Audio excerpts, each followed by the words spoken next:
Medics have played a vital role on many a mission in Afghanistan, ready to give life-saving treatment to soldiers who get injured. But many patrols these days also involve military dogs who are up at the front hunting down deadly IEDs, and of course that puts them in danger. So what happens when a dog gets hurt? Well, the medics are trained to treat them as well, as our reporter Charlotte Cross found out. This first aid equipment might look familiar, but there are some unusual components. Muzzles, for example. That's because this is a first aid kit for dogs. Out on patrol, military working dogs face the same kind of dangers as the soldiers do, so inevitably there's a risk they'll get injured. This is a first aid lesson for medics and dog handlers who will be the first at the scene should the worst happen. The climate's very hot and the dog's wearing a fur coat, so heat injury is a risk.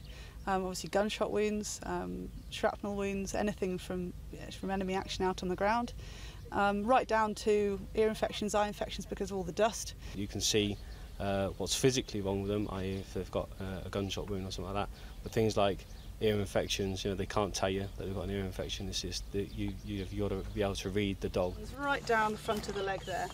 Out on patrol, there'll always be a medic or a doctor. The more people who are trained to treat an injured dog, the higher its chances of survival will be. We use a dog and it's an asset that can reduce the risk of my lads when they're out in the ground looking for the IEDs, and as such we need to be able to look after the dogs as much as the men themselves. Use your thumb to steady the vessel like that. Finding a vein may be a little different, but there are a lot of similarities between animal and human first aid. All dog handlers carry a military working dog first aid book, which is a lot like the one they carry for treating fellow soldiers.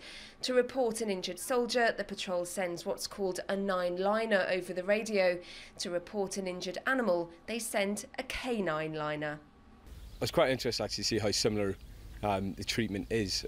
Speaking to the dog handlers and the vet, that you give them the same morphine, you can use the same sort of tourniquets on the bigger dogs, and essentially you can kind of almost transfer the skills that you learned your team medics down to the dog. Cody here doesn't know it, but there are plenty of people trained to keep his tail wagging. Charlotte Cross, Forces News, Fogg Shazad.